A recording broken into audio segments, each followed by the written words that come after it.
First and foremost, I want to give all glory, honor, and praise to Yahweh Bahashem, Yahweh Shah, Bahashem, Hawakakwadash. It's the name of the Father, Son, and the Holy Spirit, whom we praise. Double honor to the apostles, elders, bishops of the great millstone who rule well over the flock of Israel. Shalom and salutations to Yakim out here pushing the words of truth and sincerity. Shalom. I brought this out. This video is edifying. And what I want to bring out today is simply a graph and a few graphs that just depict where exactly we are in this condition of World War III, in the state of probability and likelihood and likeliness that a world war is going to be popping off any minute now. And the only thing holding that back is those angels in Revelations, the 7th chapter, holding back the winds for the elect to be sealed and for prophecy's sake, right? Because the Lord said certain things must come to pass, most notably MOTB, Revelations 13, 16 on down, which lets you know that, this is going to be an even more defiled state, where, everybody's going to be mandated to take this mark, which is a C-hip on your right hand or your forehead. Those prophecies still must come to pass. Now, where we're at right now is, but you can see the momentum is being gained on nuclear war. And here's an article just to prove that. This is cumulative probability graph and the probability of a nuclear attack. Simple, straight to the point. That's what we love at Great Millstone. Simple, straight to the point.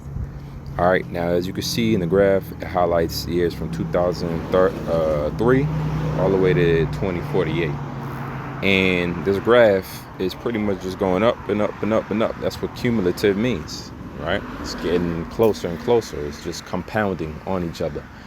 And these things compound, right? Probability of a nuclear attack. Well, what caused a nuclear attack? Nations not getting along, or nations being capable of,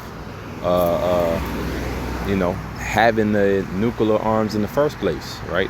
What they call proliferation. So without going too rambling on, let me just demonstrate what the graph is showing. By 2003, it was around a 15% chance of a nuclear attack. 2008, that's the Obama years, all the way up to 2018, it was like a 40 to an 80% chance of a nuclear attack. Now we at 2024, right past this moment, and if you follow the graph up, you're going to see there's a 90% chance of possibility of a nuclear attack anytime. 90% chance, right? Showing you we are at the end of this thing. So whether or not you like what Great Millstone is talking about, or you don't believe that the Lord will actually have some of these leaders, drop bombs or, shoot off an arsenal. Let's say you don't believe in the scriptures at all. You got to see that these nuclear capable countries are fighting with each other. And it's only a matter of time before one of them uses a nuke. Simple as that. This is the outline and the graph, right? It goes into a lot of things, but mainly it's pointing out all the treaties and Antarctic Treaty, Hotline Treaty. Look at all the treaties to stop everything to stop thermonuclear war. And you can see it's all the way dated from the 1950s all the way up to all the way up to the, I don't know, what is this? The 2020s, 1950s to the 2020s. And this got nuclear non-proliferation treaty, the SALT II treaty, SALT I treaty, START II treaty, the SORT treaty, the New START treaty, the ballistic missiles. What is all these treaties trying to do? Prevent future prophecy. And you would think one treaty would do enough. Let's just not nuke each other. Nah, it's a new one, and it's a new one added, it's a new one added. That's because he's the devil, man. And ultimately, they stopped with a lot of these treaties, and they pulled out of a lot of these treaties because you can't trust the devil, man. Eventually they're gonna be used. All right, this just shows you the devastation, complete destruction. Then you got the blast wave and the radiation, the electromagnetic pulse, and the fallout. So even if it's a situation where, let's say hypothetically, a nuke only hits the city of Houston and you're in Alabama, that doesn't mean that you straight and you set.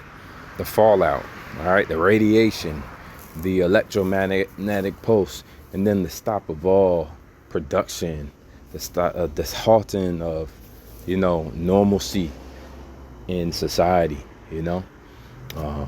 Society just don't go on and keep on chugging like it did after that first bomb drop during Hiroshima and Nagasaki. And there's way more capable actors in this time we living in. All right. For instance, you got North Korea. North Korea's strategic nuclear threat. Just to highlight one or two things, you see A, B, C, D, E, F, G. These is all of the North Korea's nukes, and this is how far they can get. So North Korea's in the center right there. A, B, C, D, E, F. So the F and the G both can hit the United States of America. That's these two. All right.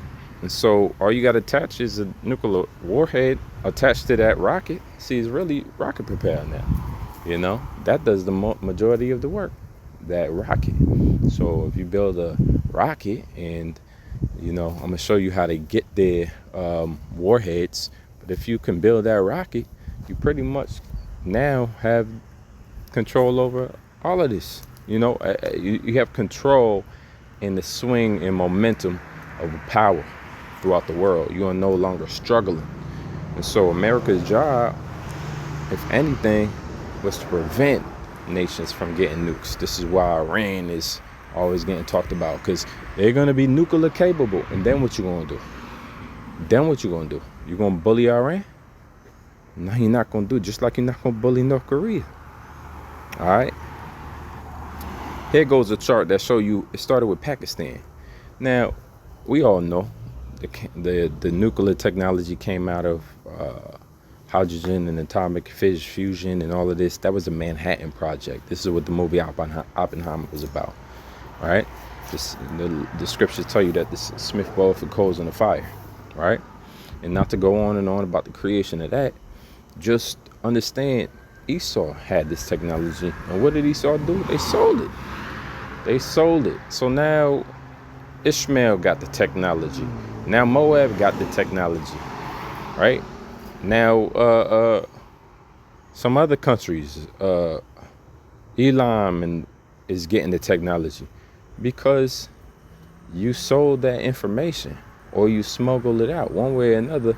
That was your sword, and you gave up all the information on the sword. So now Pakistan in 1997 gave nuclear secrets to Libya. Hence we had a war over there in Libya, or else it would have been too late after they already got nukes. Iraq, 1990. Oh yeah, we going to Iraq, 2000 something, right? We might as well get up in there before they become nuclear capable, and then they tear down the dollar, start their gold-backed currency, and ruin the whole New Order structure.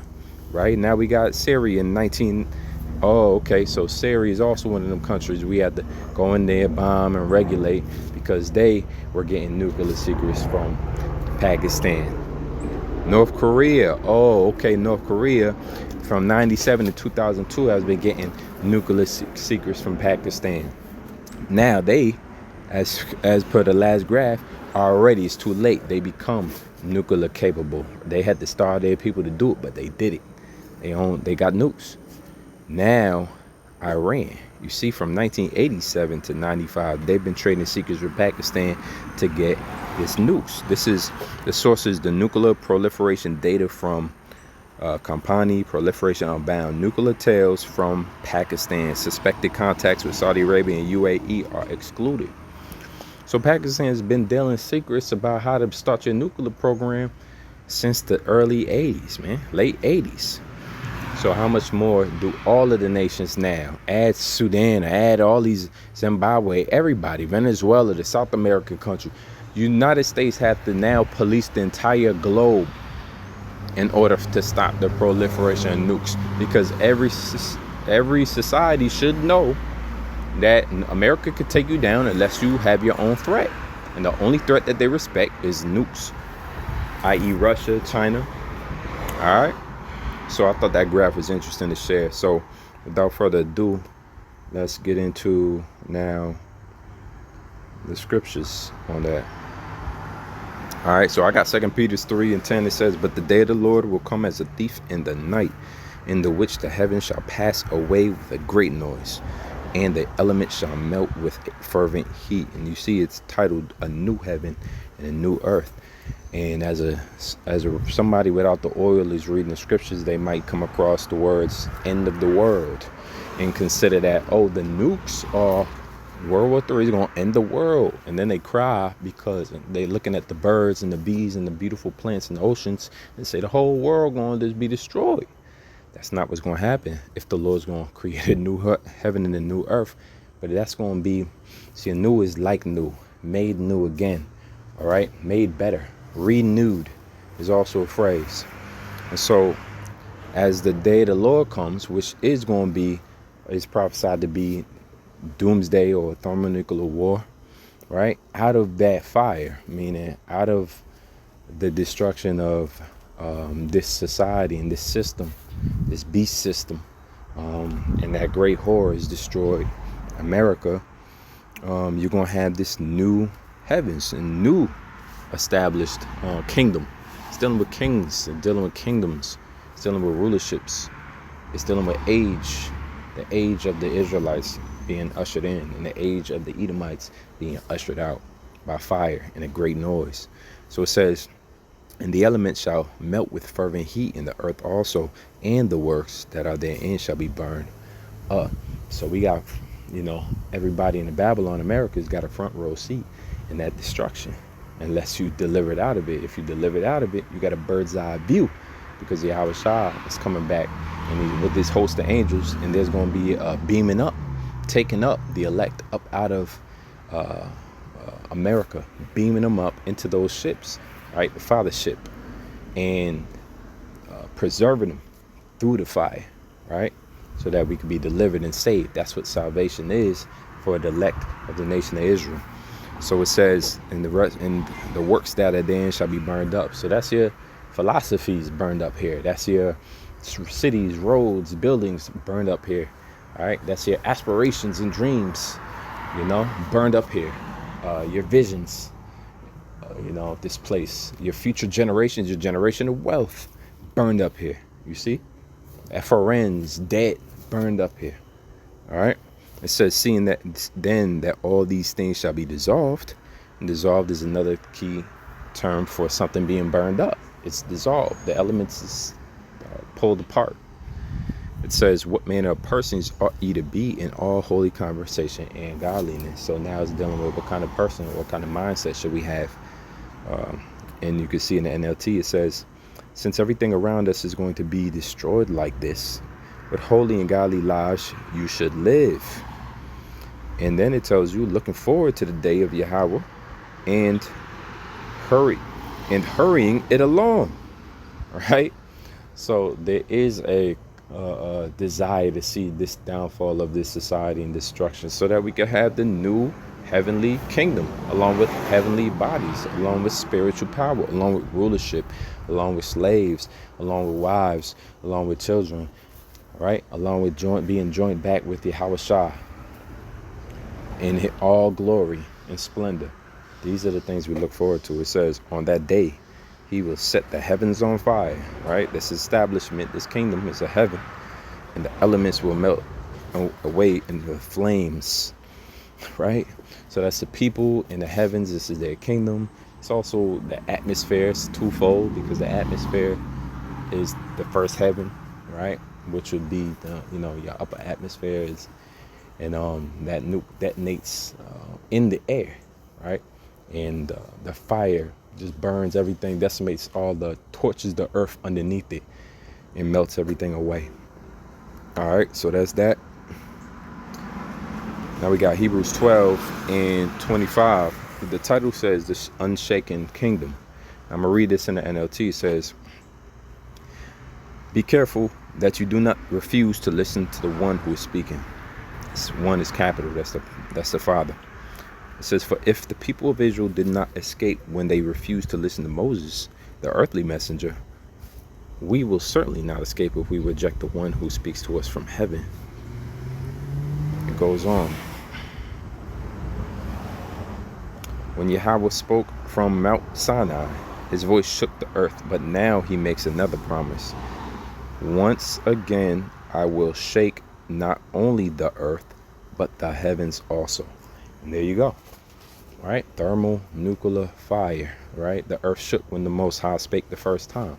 Now he said that once again, I will shake it again. The NLT says, yet once more, I shake not the earth only, but also the heavens. So it's prophesied to be shaken again. So we can't just get beamed up into the kingdom before these prophecies come and be fulfilled. All right? It's what we're waiting on. This is what we're hastening. We hope it hurries up. It says this means that all of creation will be shaken and removed so that only unshakable things will remain. All right? And so the kingdom of heaven is that unshakable thing that's going to remain. Right? But what will be shaken and not remain is this heaven, this age, this era of Esau's ruling. All right, let's go to the next precept. Isaiah 34:4. And all the host of heaven shall be dissolved. And again, this is not the heaven up there and the angels are going to be destroyed. I'm surprised that more Christians don't break this down. And of all the videos I've seen Vocab Malone diligently do, he's never exercised any discernment to say, well, let me break this down properly so that none of my fellow Jesus Christ believers will think that heaven itself is going to burn. You know, I'm just, because they don't go into words or anything like that. So I'm puzzled as to what a Christian really thinks about this verse here. And all the hosts of heaven shall be dissolved, and the heavens shall be rolled together as a scroll. Now over at Great Millstone, we learn from our apostles, elders, so with Apostle on down, that the heavens is dealing with kingdoms, rulership. So what's going to happen is this rulership, this kingdom, as we learned from the previous verses, is going to be dissolved, it's going to be shaken, it's going to be removed. And the next kingdom that's unshakable shall be established, and it'll be new, it'll be renewed with new owners, new rulers, same earth. It says, the heavens shall be rolled together as a scroll, and all their hosts shall fall down as a leaf that falleth off from the vine, and as a falling fig from the fig tree. And my sword, and this is how you know that the Yahweh Hashem Yahushua sent this destruction, is sending this destruction. We're going to the right power to ask that he continue to further the wars and he continue to further the threat of North Korea, further the threats of Iran, further the threats of Russia and China, further these threats. Why? Because it's the Most High sword that they wield. It's his will. It's his will. And we are asking the Lord to carry out his will effectively, efficiently, and soon. Right? It says, and all their hosts shall fall down, right? All right. Oh, Salaki, verse 5, for my sword shall be bathed in heaven. Behold, it shall come down upon Idumea. And who's that? None other than Edom, hiding in the scriptures as Idumea, the people who you call today Caucasian people or white people. It says, and upon the people of my curse to judgment. Who's cursed? Who's the people of the Lord's curse? Edom. That's the nation that's ruling right now. Why are they cursed? Because this is their lot. All right, they rose all the way to the highest of heights. It called Great Mystery Babylon the Great.